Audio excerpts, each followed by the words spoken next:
Hello guys, welcome to trade FN with Akash.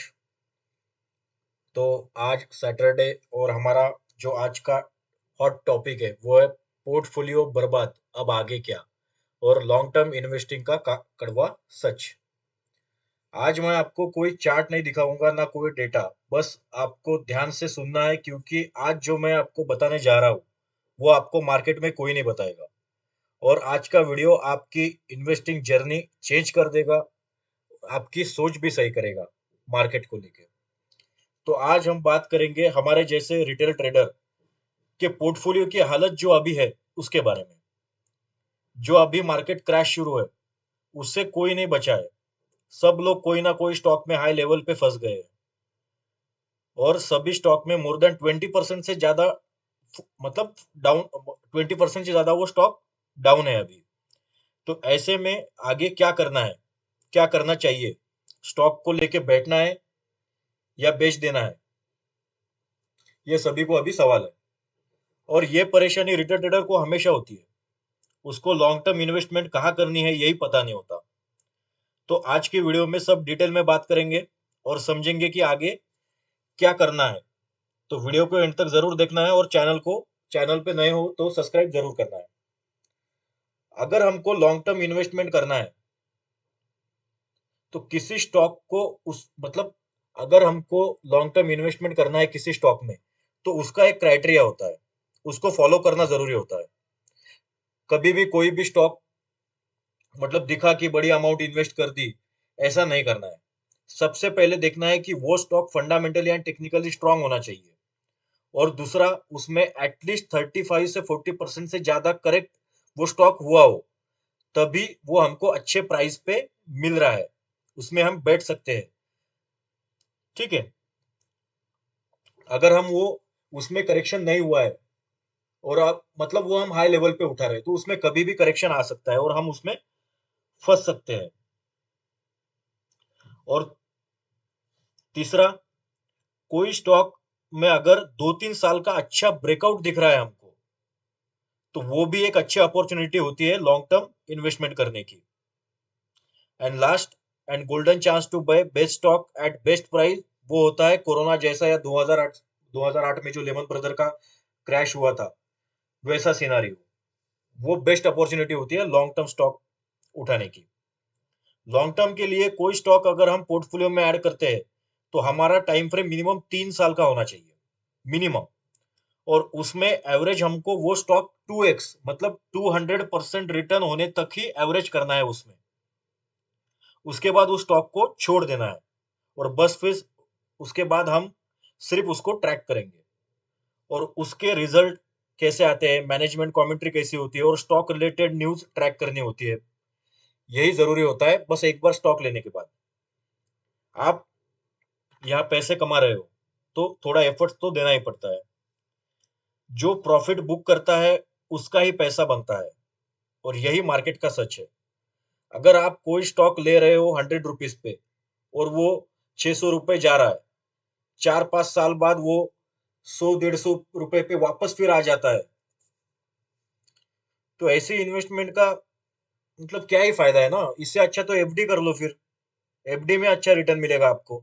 Profit profit booking at certain level is very important. नहीं तो बस profit app में दिखेगा, मिलेगा कुछ नहीं वैसे हाथ में। अगर आपको पोर्टफोलियो में अच्छे स्ट्रॉन्ग स्टॉक है, आपके पोर्टफोलियो में आपके पोर्टफोलियो में अभी अगर अच्छे स्ट्रॉन्ग कोई स्टॉक है तो आपको डरने की जरूरत नहीं है। मार्केट में अप्स एंड डाउन्स होते रहते हैं, बस उसको आपको उसमें हर जो भी डिप मिलता है उसमें एवरेज नहीं करना होता है। जब मार्केट लगेगा ऊपर जाएगा तो ही बाय ऑन डिप्स करना है, उससे आपका लॉस जल्दी रिकवर होगा। बस एक ट्रिक आपको यूज करनी है, वो ट्रिक मैं आपको बताऊंगा। फॉर एग्जाम्पल, आपने डीमार्ट के 50 शेयर खरीदे 5,000 के रेट से, और अभी डीमार्ट चालू है 3500 के आसपास, तो आपको डिप में उसके 50 क्वांटिटी और बाय कर दे करनी है। तो फिर आपने खरीदा था 5,000 पे और आपने एवरेज किया 3500 पे, तो आपका जो एवरेज आएगा वो आएगा 4,200 के आसपास। और जब वो स्टॉक रिकवरी देगा तो हाफ रिकवरी में आपका पूरा लॉस रिकवर हो जाएगा, और 5,000 पे जाएगा तो 8-9 हजार आप प्रॉफिट में भी आ जाओगे। और सबसे इंपॉर्टेंट, किसी न्यूज पे आपको कोई स्टॉक खरीदना नहीं है। पेनी स्टॉक में बहुत बड़ी अमाउंट डाल के बैठना नहीं है, और उसमें बहुत गिरावट हुई है और ऊपर जाने का कोई चांस नहीं दिख रहा है, तो ऐसे स्टॉक में आपको बेच देना है और वहां से निकल जाना है। वो पैसा अच्छे स्टॉक में डाल दो, तो क्या होगा, मार्केट जब रिकवरी देगा तो अच्छा, जब मार्केट रिकवरी देता है तो अच्छा स्टॉक हमेशा अच्छा प्रॉफिट देके जाता है। 400 का स्टॉक 20 रुपए पे आ गया, अभी ये फिर से 400 जाएगा, मतलब यस बैंक जैसा। तो ऐसी मेंटेलिटी से हमको मार्केट में काम नहीं करना है। 20 का स्टॉक 400 गया है तो हाँ, वो स्टॉक 800 भी जाएगा, उसके बाद 2000 भी जाएगा। ऐसा सीधा सीधा चलना है, उल्टा चलोगे तो बुरा फंस जाओगे। आप कोई स्टॉक में फंस चुके हो, अभी आपको समझ नहीं रहा है क्या करना चाहिए, तो आप हमें कमेंट में बता सकते हो। हम उसका एनालिसिस करके आपको डाउट क्लियर करने की कोशिश करेंगे।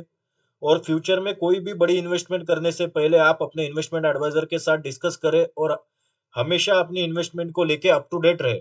ये स्टॉक मार्केट है लाला, ये देता कम है और छीनता ज्यादा है। तो बस यही था। और मैं आपको बाकी निफ्टी चार्ट पे दिखाता हूं, तो देखो, एक साल में निफ्टी ने 25 से 26% की तेजी की है, और अभी जो फॉल आया था वो 11-12% का फॉल था। तो अगर ये मार्केट सेल ऑन राइज है सच में,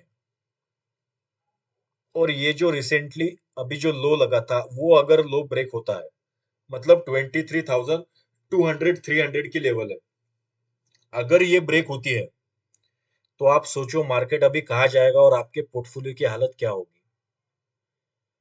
तो जैसे ही ये लो ब्रेक होगा, क्योंकि ये जो सीधा मार्केट में फॉल आया था, इसके बाद पहले ये हाई लगा है और ये लो लगा है।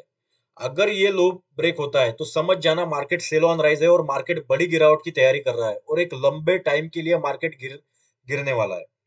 तो अगर आप कोई अच्छे स्टॉक में बैठे होंगे और बहुत कम रेट पे बैठे होंगे, मतलब वो 100 रुपए पे चालू और आप 800-900 पे चालू है, तो ठीक है, कोई बात नहीं, वो 500 के नीचे नहीं आएगा। पर अगर आप 600-700 रुपए पे बैठे हो और अभी वो स्टॉक 500 या 600 रुपए चालू है, तो वो स्टॉक 200 या 300 भी जा सकता है, ये ध्यान रखना है। तो कोशिश करना है कि जिससे हम बच सकते हैं उससे बचना है, ठीक है। तो उससे मार्केट में थोड़ा बहुत पैसा बनेगा, क्योंकि अभी आप क्या करोगे, हाई लेवल पे आपने बेचा नहीं, अभी ये बीच में है तो आप बेचोगे नहीं,